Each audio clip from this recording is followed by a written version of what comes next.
I know. I'm a little bit late. Sorry. It was, yeah. There's an excuse out there somewhere, but I don't know what it is. It's Thursday. It's almost 2 o'clock. And yeah, I almost didn't make it. How's everybody doing? Good, I hope. I'm going to say some hellos, and then we've got a lot of stuff to get through. What I was doing was running around focusing the cameras because I'd forgotten to do that. And when I was checking them, they were out of focus. They're probably still out of focus, to be honest. But let me see. That one's in focus, I think. Yep. What about...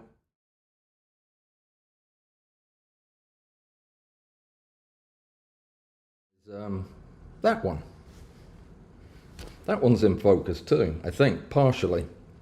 Okay, good. So we've got cameras, but nothing really to show you on them today because we're going to be going to the back as soon as the phone is charged. That's the other thing I forgot to do, was plug that in early enough. It's halfway, but I've got some hellos to say first. Let me see. How's everybody doing? It's Thursday, so you're looking forward to the weekend probably. I hope so. I hope so. Hope you have a good one planned. No holidays this weekend and no per Zoom either. That's important if you were planning on being there. I won't be there, so it'll be a boring one.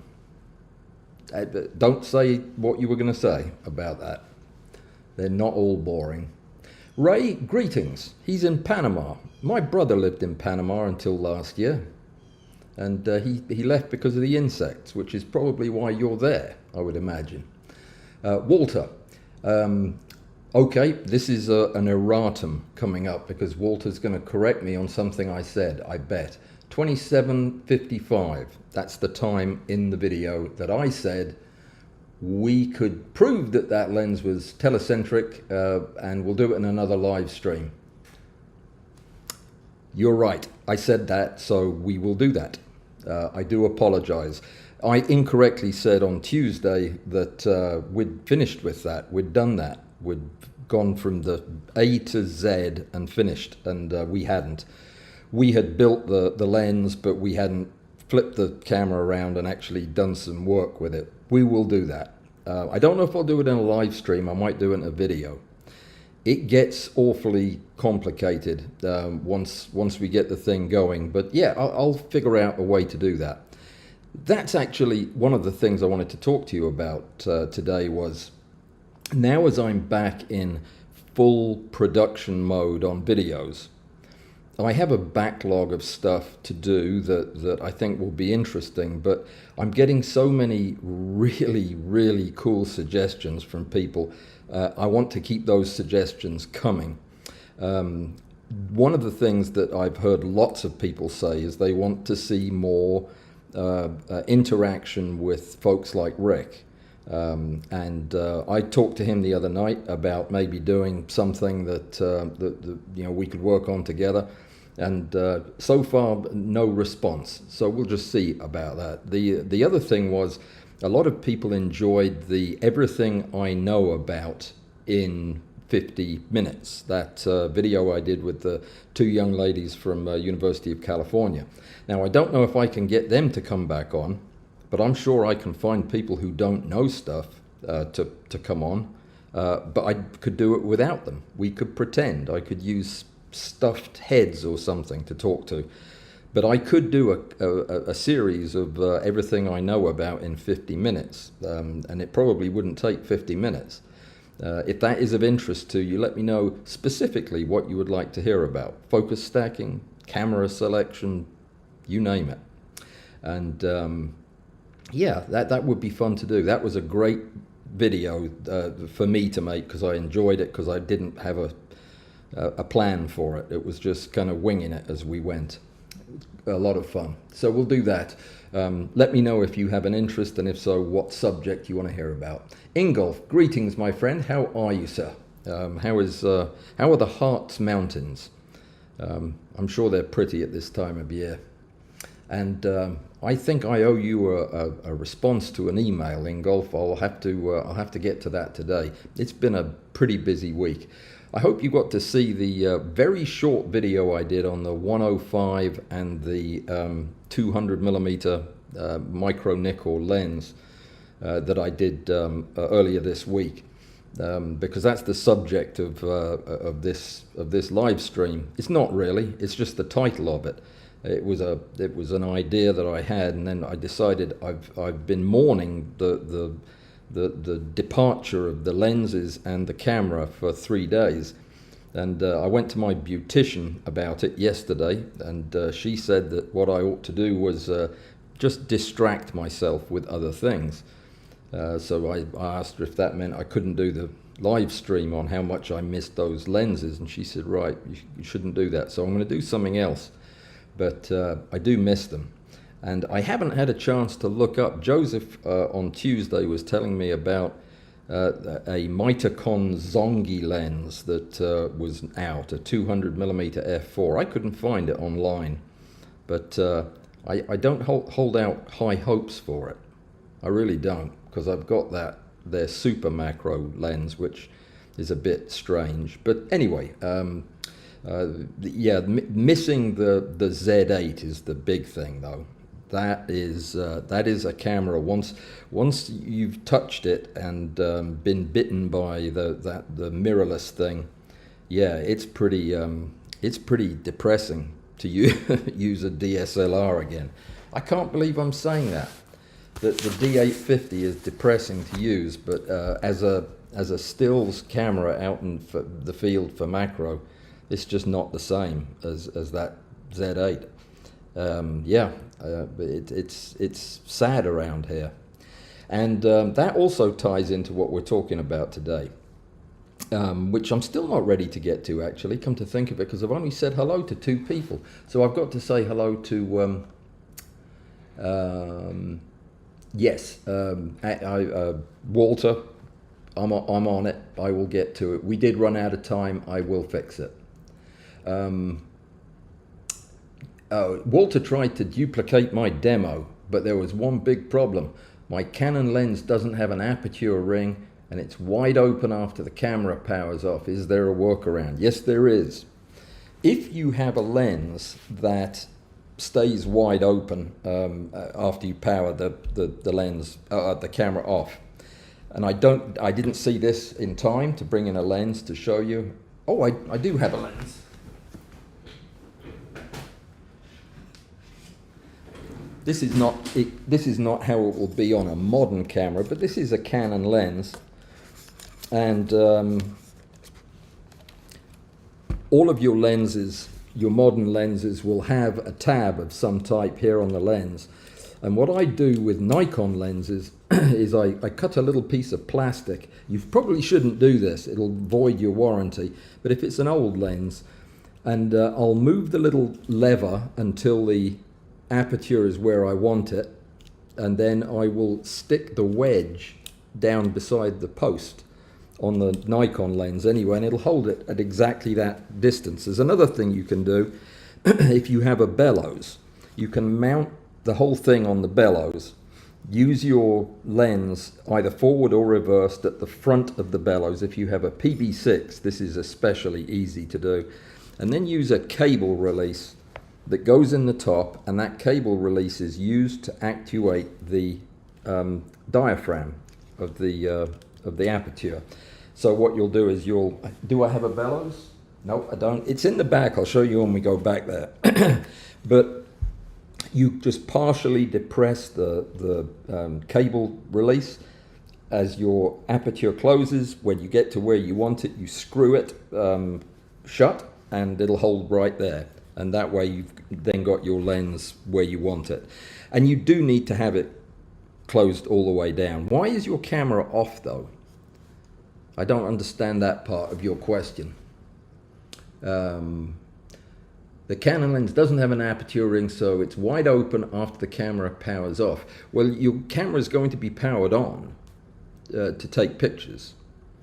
So yeah, there's that. But if you just need to do it to set up the lens, yeah, then that's fine. You can do what I just said.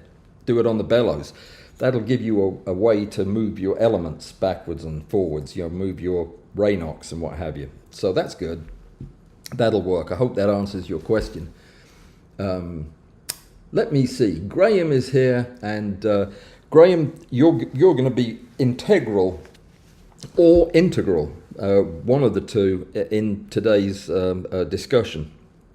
Because when we go back, we're going back to look at your prototype, and I'm going to do something very NASA-like today, and I am going to I'm going to ask for input from you guys on an experiment that we're going to do as a group. This is like when the astronauts go to space and they ask the various schools if there's any experiments they'd like to do. And of course all the 6-year-old boys say they want them to open up the vomit bag or something early in the flight and see what happens. That would be an experiment I would have voted for as a young man. I'd have been fascinated by that. But they'll do things like try to germinate seeds at a million miles an hour as they're spinning around the planet. And yeah, they come up with some pretty crazy ideas. But yeah, that's what we're going to do. I'm going to show you the platform, explain to you how Graham uses it, tell you what I'm trying to do with it, and get your ideas on things that you would like to know. If you had one of these, and you don't, because Graham only gave one to me. So we're going to share it, and you're going to tell me what experiment you would like to see. I have no idea what that was all about, but it wasn't from one of you guys, so I'm not going to answer it. You can hear me, right? That would be embarrassing if you couldn't hear me. But anyway, I'm going to assume you can. So where were we? We were talking about experiments. The idea is this. I'm going to build the test platform, and you're going to help me if you see ways that I could do it better. And then we're going to run a series of tests so that all of you and I can learn what are the limitations of continuous motion focus stacking, which is a new thing for me, and that's why I want to involve you in it.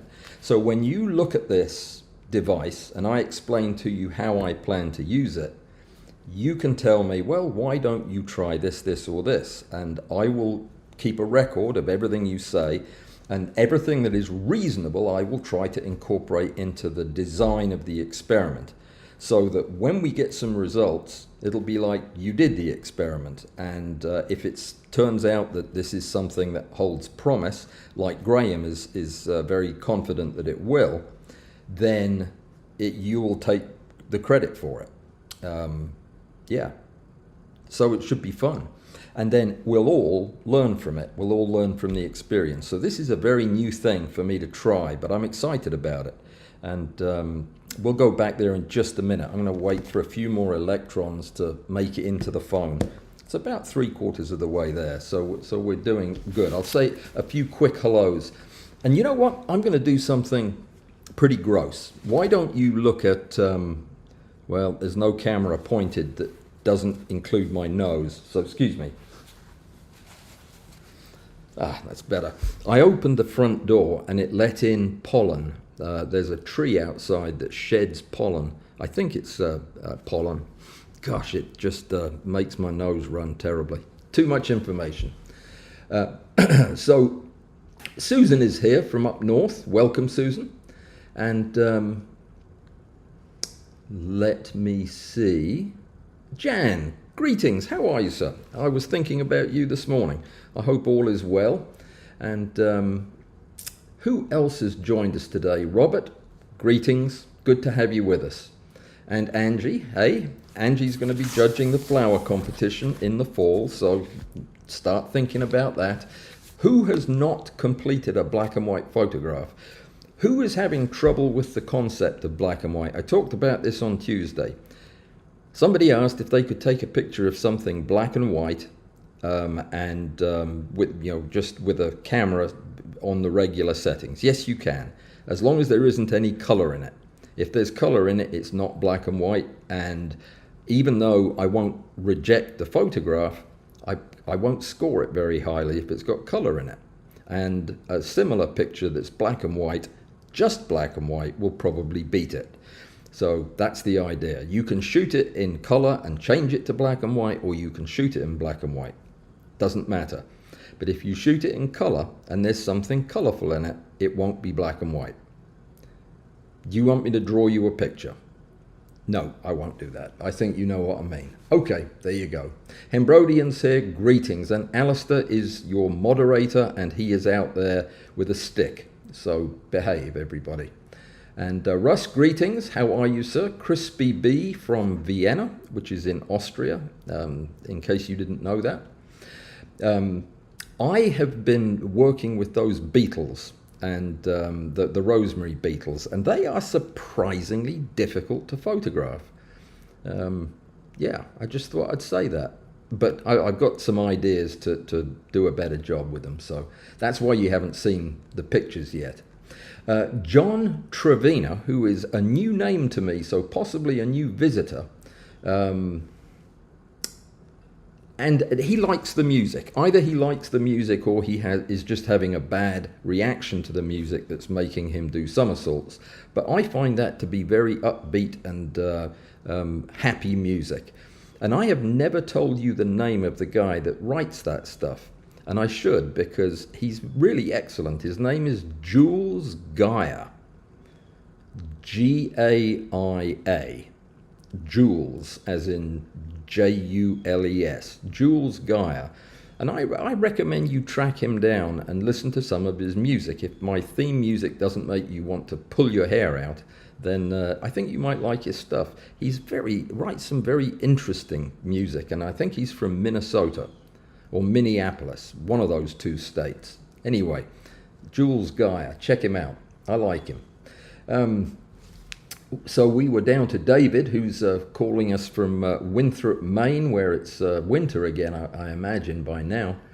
And yeah, I think we're at the end of that, so we're going to... no, we're not. No, we're not. It just jumped to the end, but I wasn't at the end.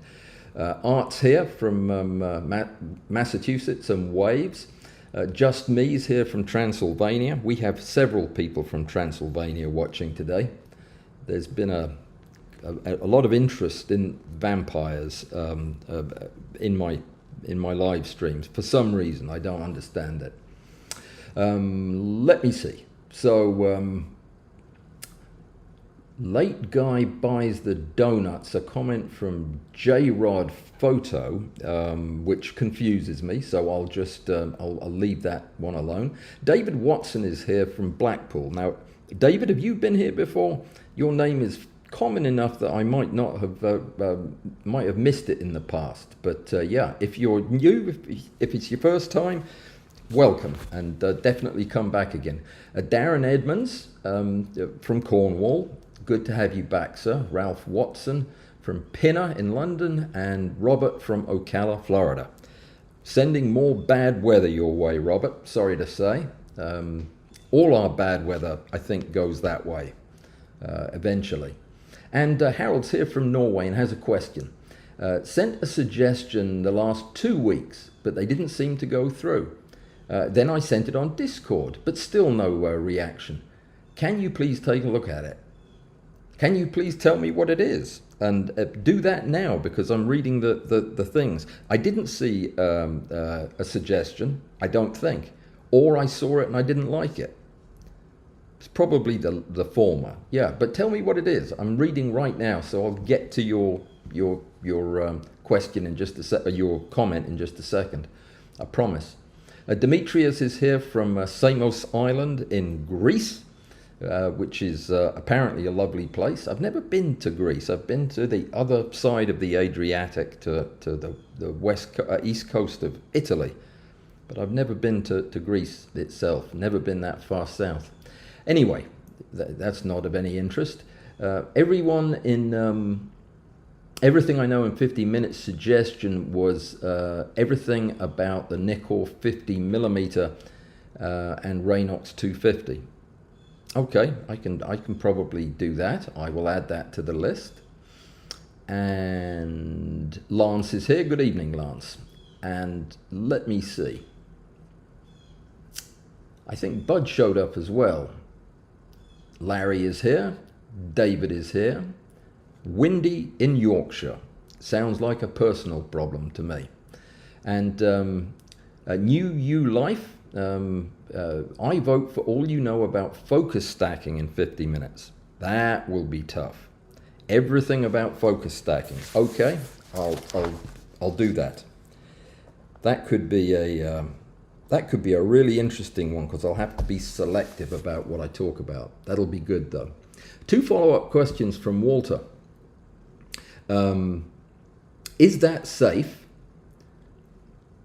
No, it doesn't sound safe to me.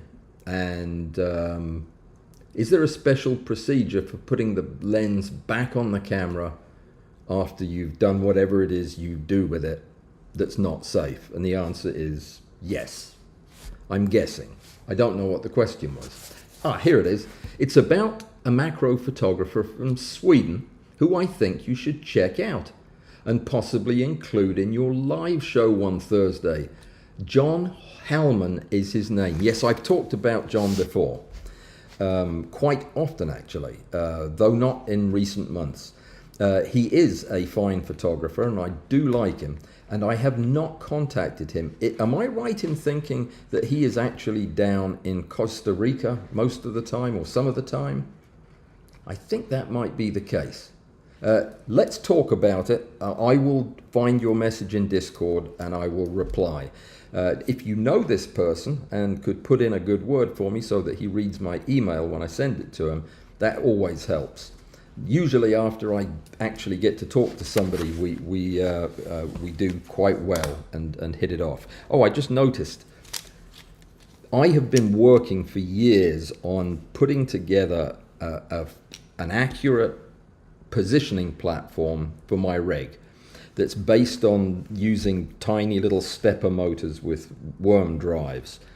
Well, the 3D printer has opened up a whole new world of possibility, and I was working this morning on a plan for this multi-axis with a goniometer thing that you can build yourself, and I think it's going to work. So I'm going to be printing the parts this weekend, and I'll report back next week.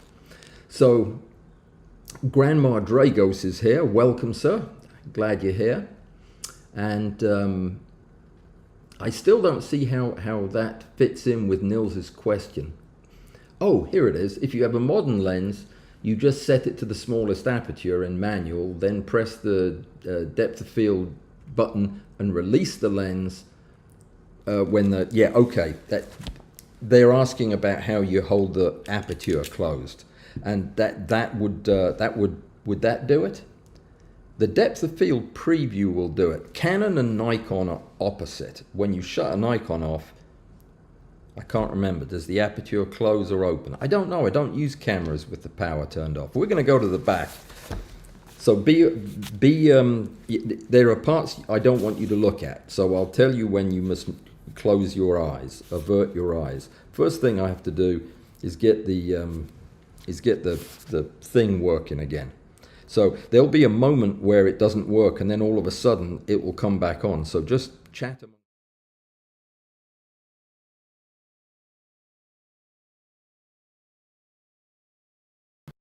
I'm talking, but okay. Did it work? I think it did. So we're going to go to the back. Let me just make sure that the correct microphone is on. All right, so don't look at the dirt on the floor. You can look at the rest of the studio. I've done quite a good job of getting it cleaned up, I think. It's UAE photographer. That is your diffusion material. It came back to me. So my plan didn't work.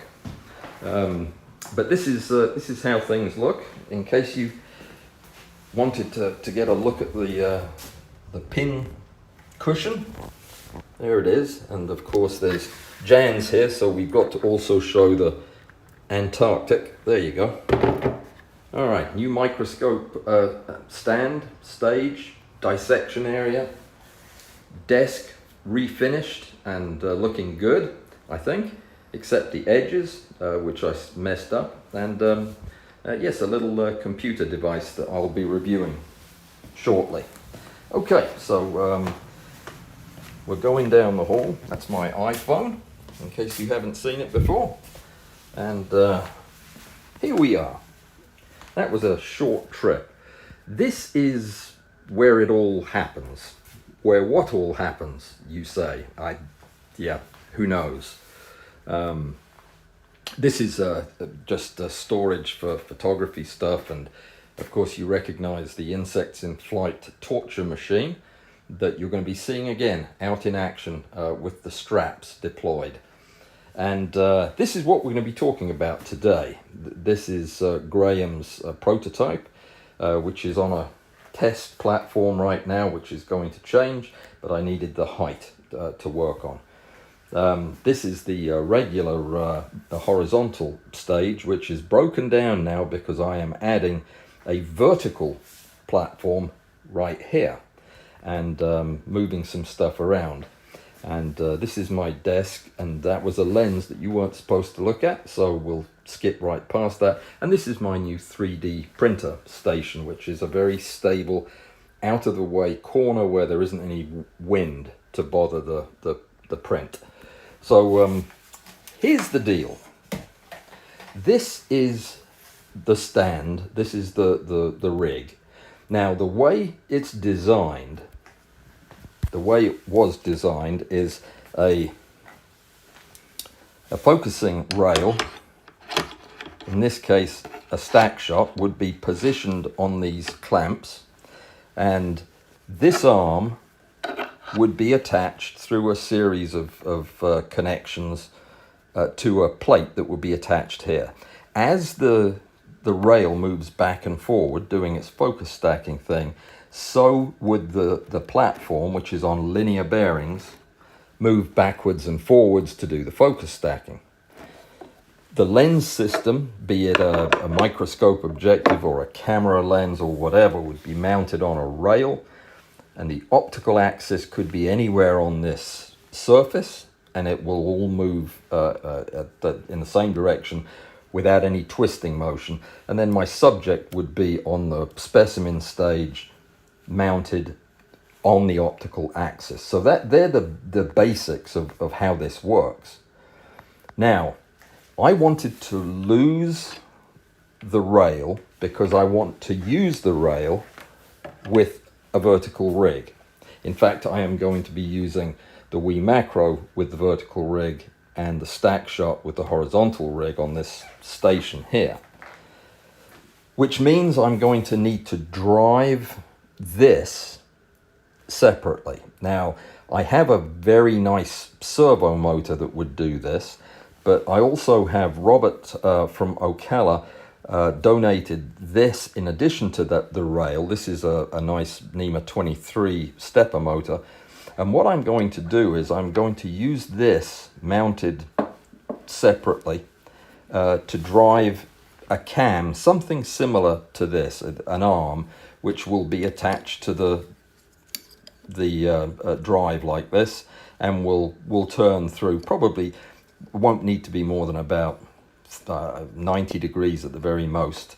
And what that will do, the other end of this will be connected to our push arm, which will move the table backwards and forwards. I may run this through a gearing system. I printed off some 3D printed gears, a planetary gear as well as just some regular gears, just to make this a little more torquey, because this is a fairly heavy platform, and I think if we increase the torque a little bit, that will help. So I'll gear it down just a bit.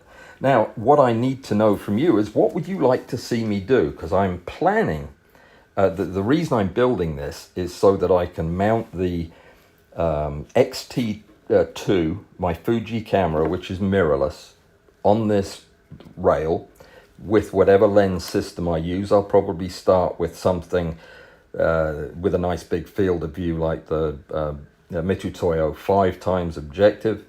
And I'm going to be shooting insect specimens because that's what I do. And I'm going to try to set everything up to where the rail moves at a constant velocity. So the camera is going to move continuously and take pictures every X number of seconds as it goes. So the camera won't stop to take a picture. It'll just take a picture and move on, which means I'm going to need a fairly high shutter speed and a fairly continuous light, because my flashes won't sustain that kind of pace for very long. So what would you like to see done? Would you like to know if this just works, or what speed I need to move the rail at, or how much light do we need, or what kind of light? How is the light going to be diffused? How do we hold everything else stable, and how much does ambient light affect it? Is there any vibration? How do we limit the vibration? Is this rickety table going to do the job? I think it actually is. So there are all kinds of questions to be asked.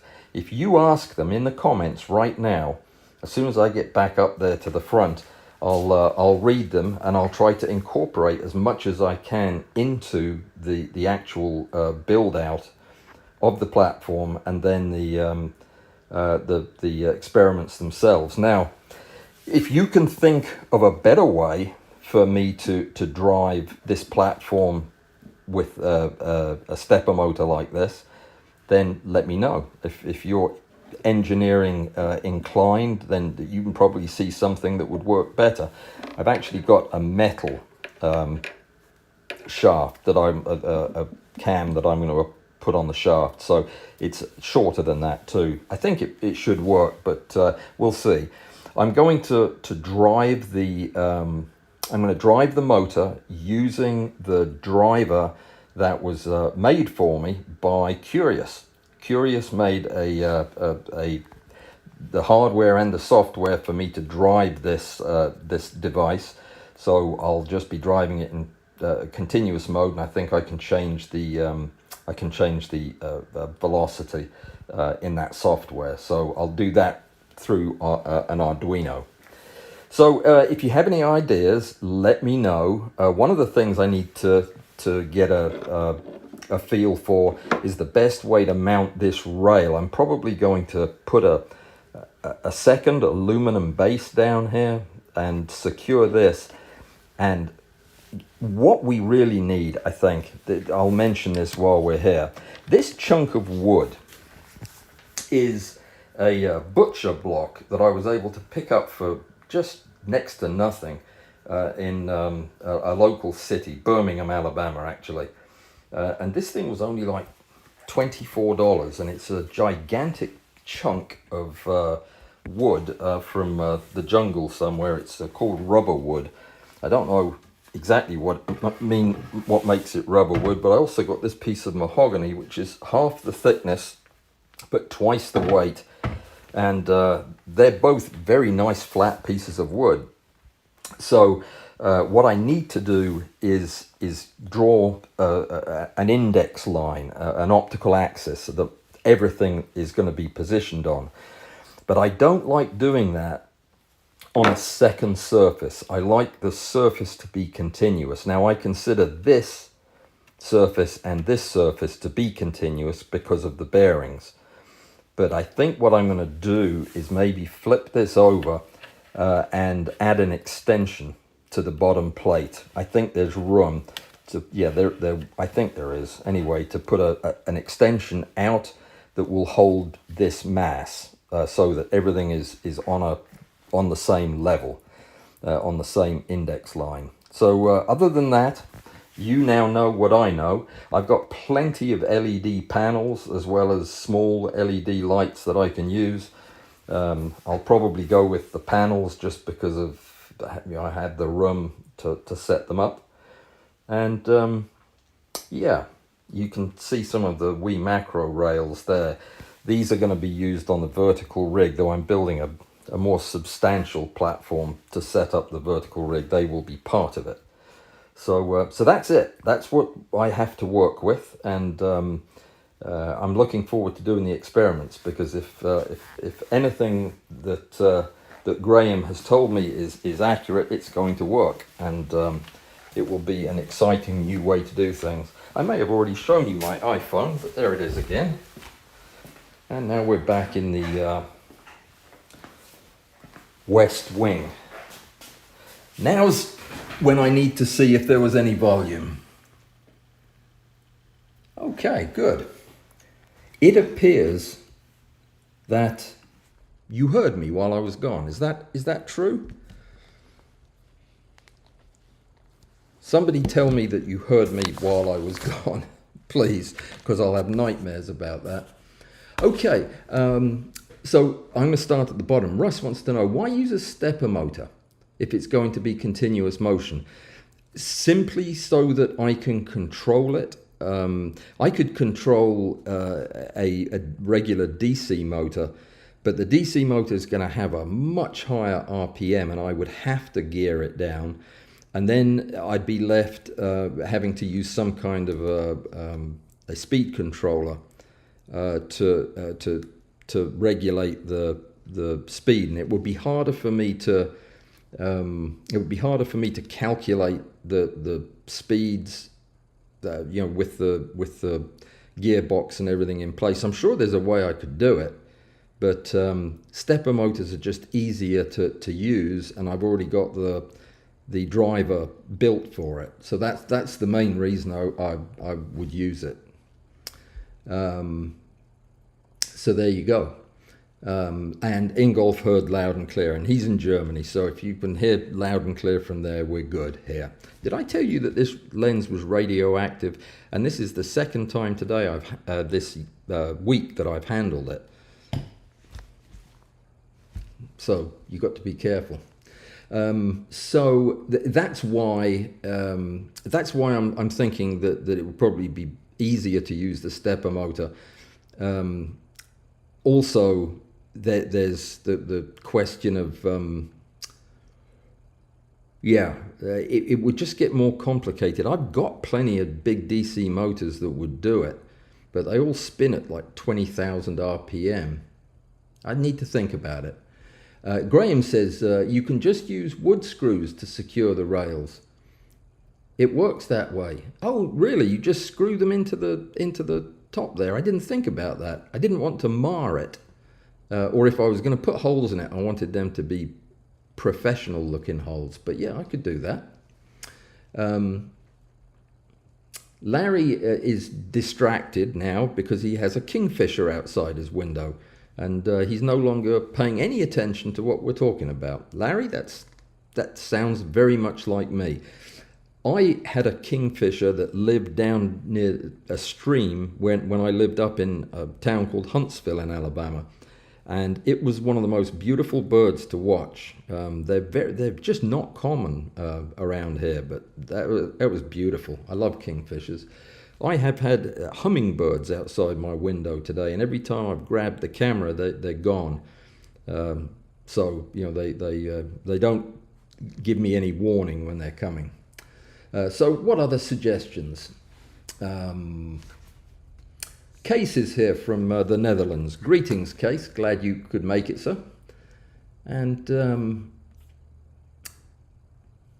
Russ agrees that it's a fair point on the control.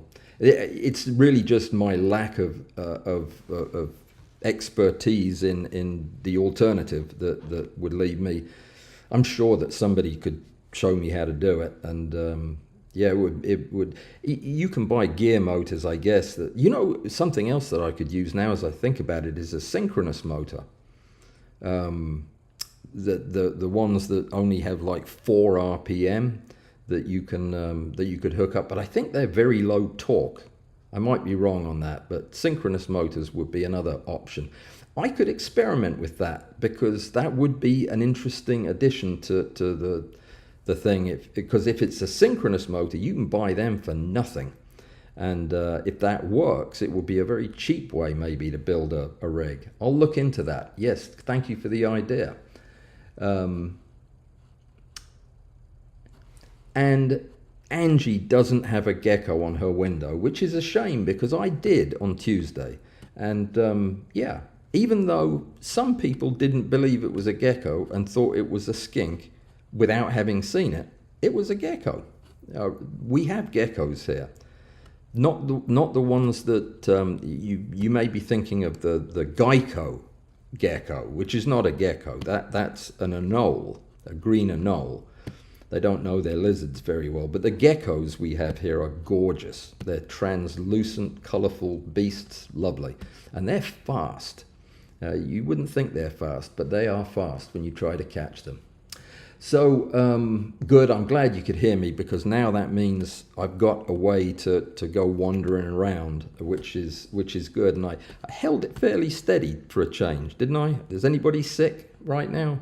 Do you need any motion pills? I hope not. What kind of camera lamp contraption is the one on your desk? Yeah, that's Grandma asking me that, and I can't actually tell you. You mean the big long thing that was on my desk? Or do you mean, is there something else on my desk? Tell me what you mean, and I'll let you know. If it's the thing on the desk back in the back, I can't tell you what that is. It's a top secret thing. You'll know eventually, but I can't tell you today.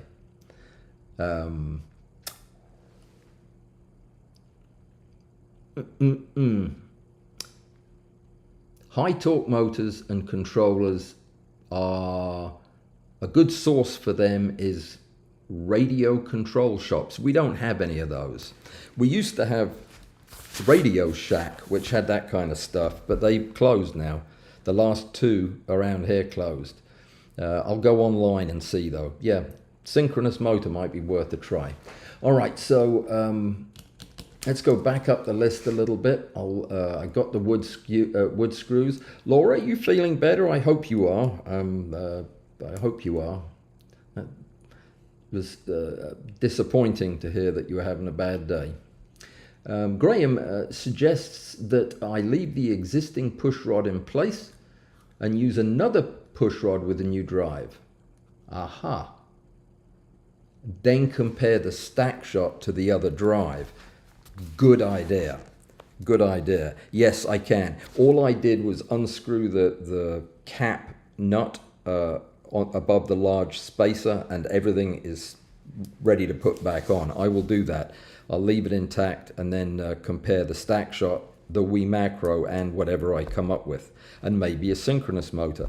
Because if there is a cheaper way to drive it than buying a $400 rail, that would be good to know. And I have a feeling that with a good solid mount and a good powerful motor that you can control with a good controller, and I know that the one Curious built is accurate.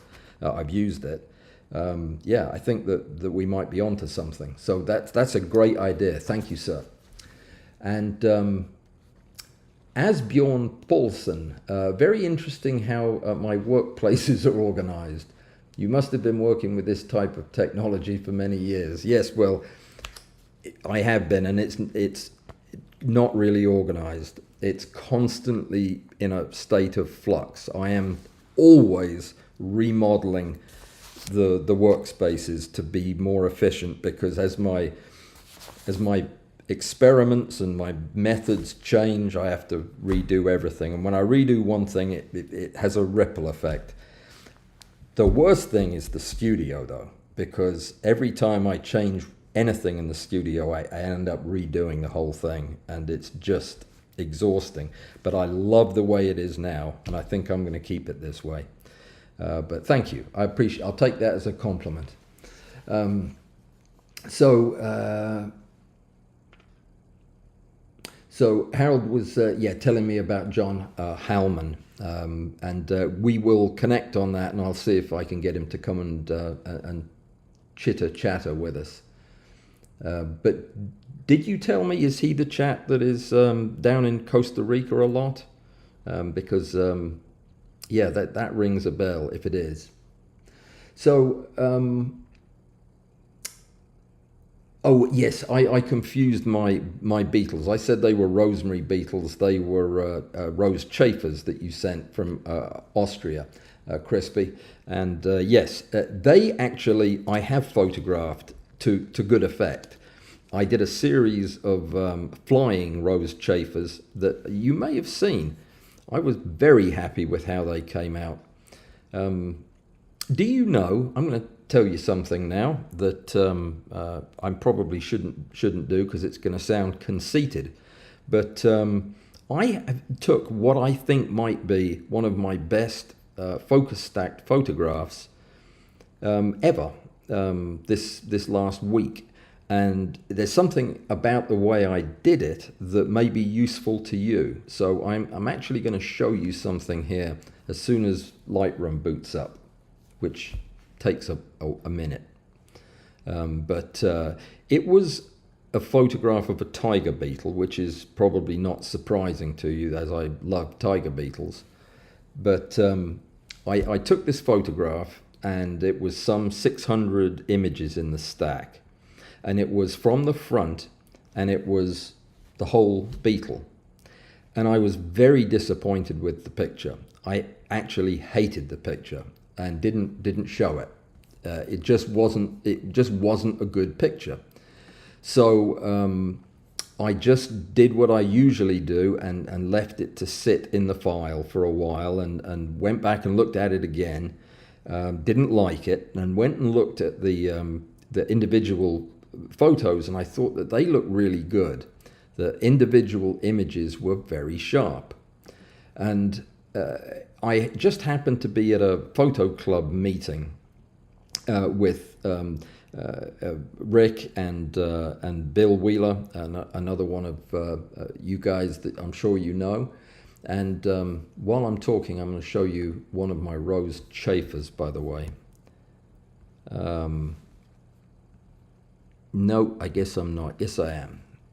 That's one of the Rose Chafer series, Crispy B.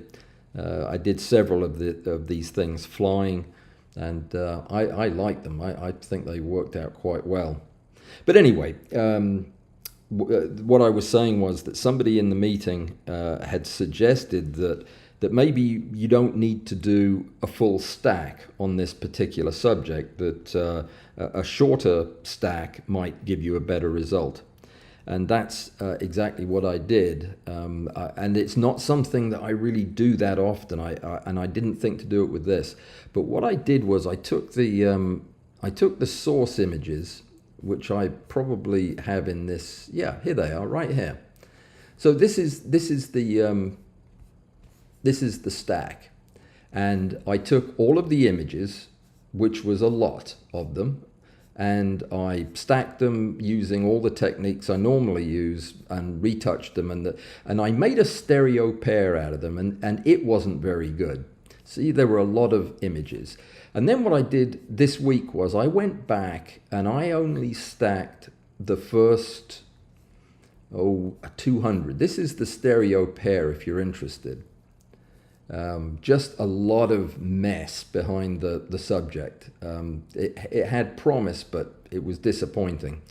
And when I went back and stacked only the first third of the pictures, I'm afraid you might be seeing some colored lines on there. This is what I came up with for the restacked image, where the detail is fantastic. I mean, it really is as good as it gets for me, and all of the distracting elements from the back just disappeared. They just blended away, and instead you were left with these high relief. This almost looks like a 3D image because of the way the background has been rendered moot, so to speak. And at first glance, you don't even notice the eyes, as was pointed out last night by somebody who was looking at it. But you notice the balls at the end of the antennae look like eyes the first time you look at it, and it makes the thing look really quite vicious. Well, it is quite vicious. But anyway, that's something that you may want to consider, because I have thrown away hundreds and hundreds and hundreds of photographs that were unsuccessful when I had stacked them. So I don't know how many times I've done this, but it is in the hundreds where I've done a stack, I didn't like it, I couldn't fix it, and I just threw the source images away. I would not do that today. I would try restacking portions of it and see what I could come up with. I have a feeling that I could have salvaged quite a few of those pictures, because a lot of them, the thing that detracted from them was a very busy, overwhelming background that was in focus, or partially in focus. But this just works for me, and I just love the total effect of it, like it's coming out of the mist. Yeah, if you have a photograph that is otherwise good, and there's just a distracting element, try excising that element from your stack and see what you get. I could see where it might even be possible to do by removing a portion of the inside of a stack. I don't know, I haven't tried that. I'll see. But anyway, well, if you have thoughts on that, share them. Now's a good time to share them. I'd be interested to hear if you do this technique at all yourself. It certainly made me regret throwing away a lot of stacks, but I still have hundreds of stacks that I wasn't happy with that I haven't thrown away, and I am going to go back and work my way through them. Let me see. Coming up, by the way, I'm doing... I can't talk.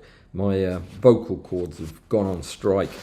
I'm doing a review of the brand new flash from Nikon. It's called the R1C1. It's only been out for 30 years now, and I am going to review it this week. I've actually already reviewed it, and I am going to compare it head to head with my beloved MF12s. So that might be something for you to watch, because it might surprise you. But then again, it might not. It might be exactly what you're expecting, but you'll have to watch it to find out. So that's the next video that's coming out. We talked about the positioning system. If you've ever done this, if you've ever done a micro positioning system using 3D printed parts of your own or somebody else's, and you think that might be helpful for me to look at them, please let me know and send them to me. Yeah, mine don't look very grand, but I think they'll work. Oh, there was one completely unrelated thing, and I've got a couple of minutes left, so I'll tell you about it. I went to one of the thrift shops a few weeks ago, and didn't find anything much, but I found an old case that ladies use to carry their cosmetics in, and those cases are often... well, they're often just rubbish, to be honest. But this one was not that bad. But it was lined with leopard skin, not real, fake leopard skin. And I bought it, even though I got some funny looks from the lady at the checkout. And I just happened to have a piece of leather that I don't know where it came from, but I thought I could line this. Have you ever tried to line a case? Well, that's what I did. I'm going to see if one of these other cameras gives a better view. But this is, yeah, this is what I've done so far. I cut out a piece of leather, the right size, and then I stitched it all together. I guess I could pull this out. It's not secured in there, except with these paper clips, which are hard to get off. But what I did was I sewed it together in the right shape to fit in the case, like that. Now my incisions look a lot better than that on skin, but they look good from the inside because I did them I did them from the outside so the seams wouldn't show. And this fits in there good. I'm having a hard time figuring out how to secure it in there. Do you think glue would do it? Is that the way you'd do that? Or do you have to build something else? I'll try gluing it in, but yeah, isn't that clever? It's going to be a lens case. I'll put some dividers in it, and yeah, that's what I did in my spare time on Sunday during the rainstorm, between going outside to photograph spiders. Yeah, what do you think? You think that's a good idea? Have any plans on how you might get the leather to stick to the inside? I was going to do contact cement, but it struck me as being a large amount of contact cement and risky to one's health, but I might try it anyway. So let me get back to the comments because we've got a few minutes. I can't remember how this lens goes on, but I'm conscious of it being radioactive and want to get it the heck off my desk. Ah, that's it. Very nice. There. So let me see who's saying what. Did I bring up the spider situation on Tuesday? I probably didn't. I probably ran out of time. But can I show you something else while we're sharing my screen? Which we're not, but we will be in a second. We're going to do that. I'm going to show you the other spider that that I have absolutely fallen in love with. Lives outside my window on a green plant. I don't know what the plant is, but I shot this with the 200mm f4, and in just a second Lightroom will respond to my inputs and I'll show you the thing. This spider was so little that you could hardly see. Oh yeah, there was also a frog outside, a toad, Bufo americanus. Look at the eyes on that. Are they not gorgeous? They look like hammered gold leaf. Beautiful, beautiful creature. But that's not what we're here for. It was a leaf that, here it is. This is the spider. Look at that. Is that not just a beautiful thing? It's completely translucent. It just takes up the color of the leaf that it's on.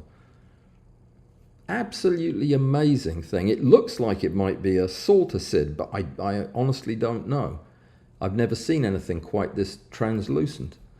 I took lots of pictures of it, and I kind of liked the pictures that were a little bit bigger field like that. Gives you an idea of how little these things are.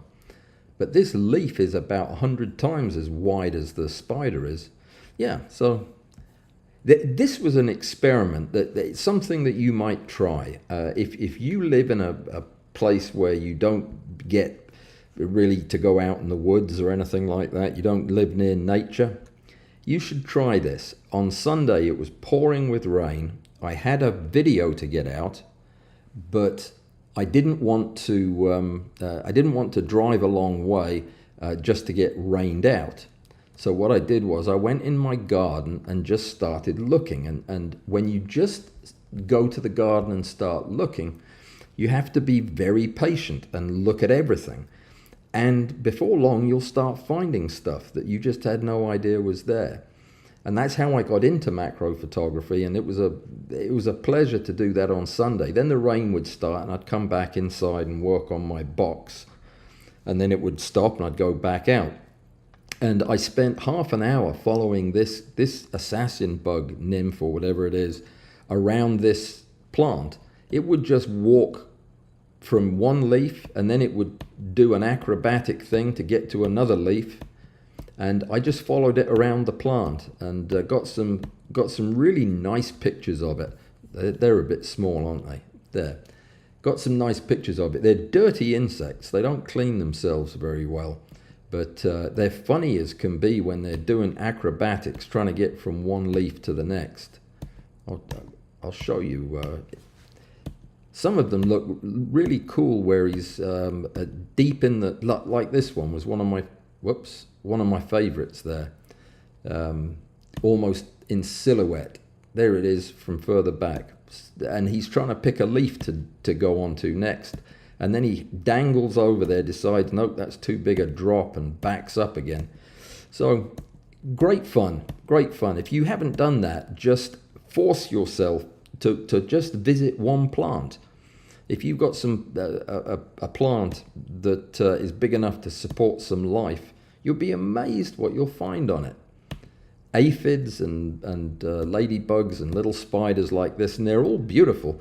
And if you have a decent camera and lens, you can do like I've done here and crop these. That's it, uncropped. It really is very little. Beautiful spider. Anyway, what else did I find? I'm going to show you something else while we're here. I also found a moth. It's the weirdest moth I have encountered in a lot. Though there's another series of my clambering assassin bug gone from leaf to leaf. He fell off this one. Anyway, yeah, I found a moth that was quite disturbing, and I don't know if you've ever seen one like this before, but I'll show it to you. Oh yeah, that long-legged fly. That's a beautiful picture, I think. I like that one. Such a pretty creature, the long-legged fly. But I went in the back garden and I found a little moth. It's called a web, what's it called? Can't remember. I'll remember it when I see it in a second. And I was photographing it, and I noticed something about its markings, and I want to see if you notice it. I have to get to it first. I'm sorry, I wasn't prepared for this. I didn't think we were going to have time for show and tell. But I will, well, maybe I won't find it. Can't find it, guys. I'm so sorry. I got you all. Maybe it was the day before. Did you see the pictures of the clock that I took? I used this clock to see how sharp the two lenses were, the 105 and the 200. And they both made gorgeous pictures, but very, very different. Very, very different. This was with the D850 with the 200, and the 105, that's my kitchen. The 105 did a very different job with the clock. It was much more angular. There it is. The colors weren't as rich. There was more detail, but it was a different kind of detail. Yeah, it was also before I cleaned it. The out of focus areas with the 105 aren't as lush and as gorgeous as the 200. I don't think I'm going to find the moth because I don't. Oh, I know what it is. I took it with this other camera. That's why it's on this reel. So give me 2 seconds and I'll find it now as I know where I am. So it's a web worm or something. I think that's what they call it. But there it is. That's one of them, but that's not the one that I got the close-up of. Here it is. Oh no, that's an exuvia. This is a cicada. The remains of its shell. So this moth, golly, you should be prepared for this kind of thing, you know. I took a lot of pictures when I was out in the garden that day. They were ants that I was actually photographing. I'm going to find, there it is. Okay, right. So there's this moth. This is its proboscis area. It's just a tuft of scales out the front. These are the antennae sweeping back.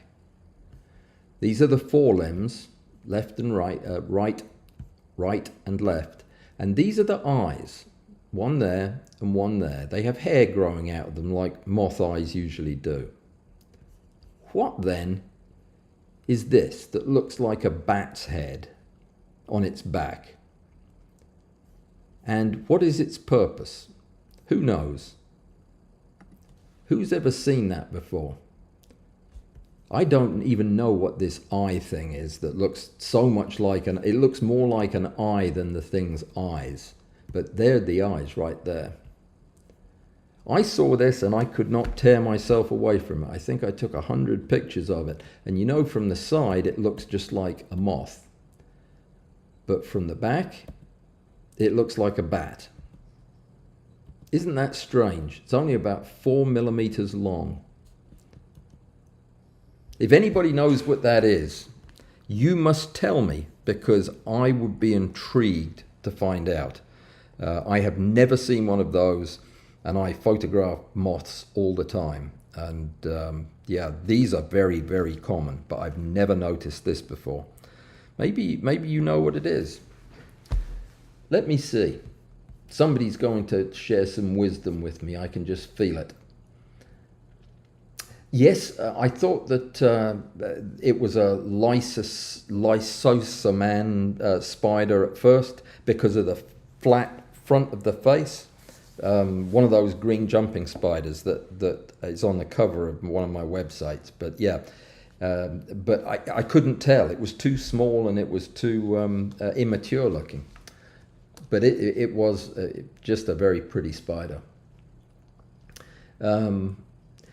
It's called a webworm moth or something like that. It's a whole family of them down here. They're all really small and they sit on twigs with their wings closed, just like that. But I don't know what it is. It does look like it has mimic eyes to confuse predators, because other moths do that too. But I have never seen a moth this small with any kind of markings, let alone something that looks so convincingly like a mammal.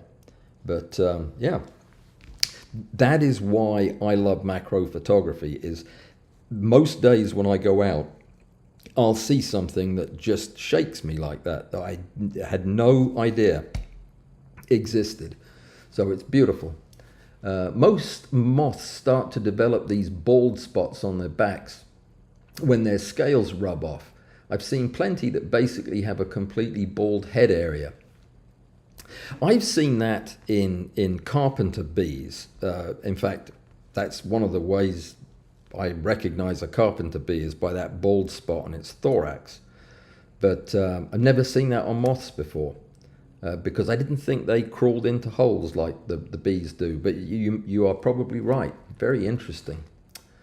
Baconmeister, how are you doing, my friend? Well, I hope your health is well. And I was talking earlier about beetles, and I was saying how difficult the rosemary beetles were to photograph. I don't know why that is, but I'm having a hard time getting the colors to reproduce as beautifully as they are in nature. So I'm still working on it. I've got a couple that I could show, but yeah, I'm not going to show them because they're not very good.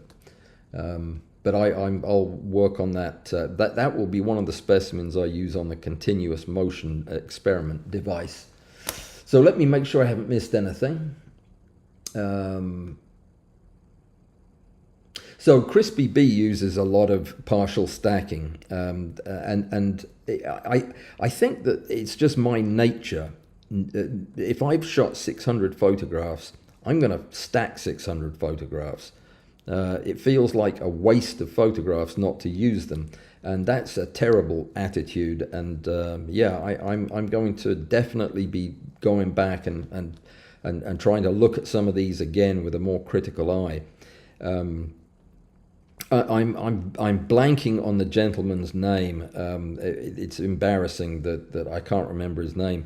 It'll come to me probably the second this live stream ends. Who told me about the partial stacking that he does. But he told me last night that he actually sits and watches the stack as it develops to see where might be a good point to inject a break to try a different photograph. If you know who I'm talking about, please refresh my memory. I'm so terrible with names. I forget my own name sometimes.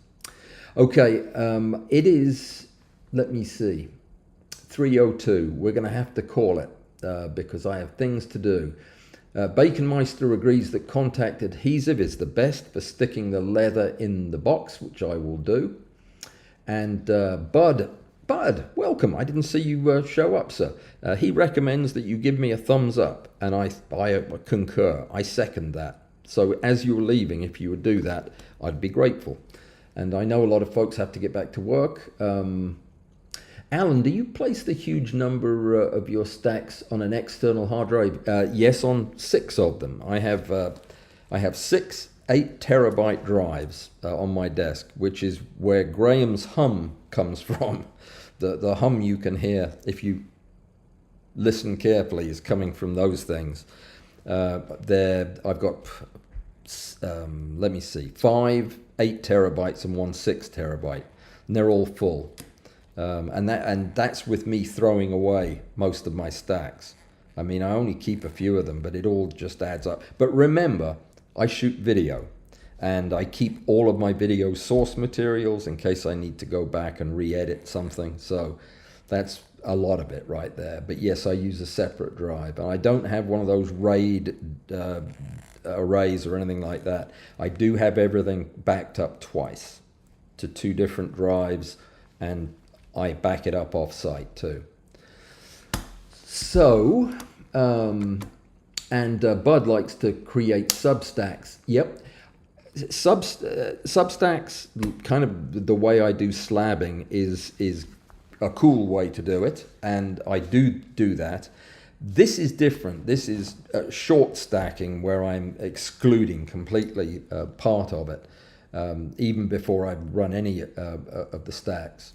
But I'm sure we're talking about the same thing. Let me see, who did I miss? I think we're good.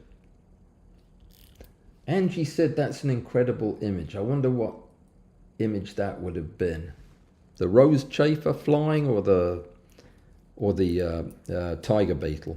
I love them both. Okay, I'm going to say goodbye, my friends, and I'll see you again on Tuesday if you make it. If not, then whenever I do. I'll have the video out, hopefully the flash video out this weekend. And yeah, there's something else I'm supposed to tell you, and I can't remember what it is. Can't read my writing. I really can't. Oh, I know. I remembered. The Geek live stream, I haven't set it up yet. The one where we're going to talk tech. Haven't set it up yet, been too busy, but we'll be working on it. Goodbye, everybody. Have a great weekend ahead, and I will see you next week on Tuesday. Good day.